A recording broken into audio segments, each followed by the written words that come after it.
Kaibigan, ituturo natin at i-reveal ang kanilang mga ginagawa sa Messenger. Yun bang nababasa na nila ang ating mga chat, pero dun sa kanilang ka-chat makikita na hindi pa nababasa. Dalawang paraan ang ating i-reveal ngayon kung paano nila ito ginawa. At kung bago ka pa lang, click ang follow button sa tabi ng pangalan ko para updated ka palagi sa ating video. At kung bago ka pa lang, at kung may gusto kang katanungan na nais nating ituro, i-comment mo lang sa comment section.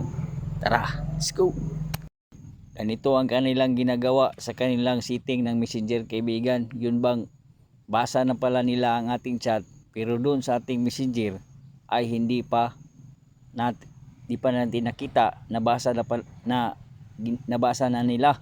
Okay. Ganito ang kanilang ginagawa. Dalawang paraan ang ating ituturo. Una, tap ang tatlong line sa ibabaw ng Messenger, tap ang icon settings, scroll down, tap mo yung privacy and safety, tap mo yung read receipt. Ganito ang kanilang ginagawa. Tinatagilop nila yan. Ang sabi pa dito, people would be able to see when you read. Ano sabi daw? Makikita nila na hindi pala basa ang kanilang chat. Okay, yan ang unang paraan. Mag-back lang tayo.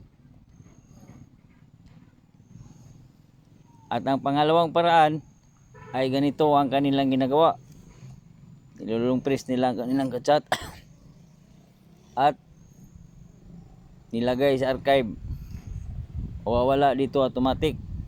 At para basahin nila, tinatap lang yung tatlong lines babaw ng kanilang at ino-open lang archive at dito nila basahin ang mga chat. At doon sa ating Messenger, dalawa kasi ito, doon sa kanilang Messenger at doon nila basahin sa archive ang mga chat, at doon sa kanilang ka-chat ay hindi pa nabasa. Okay, sana nagkaunawaan tayo. Masyadong malito. So ganun lang, kaibigan, ang kanilang ginagawa para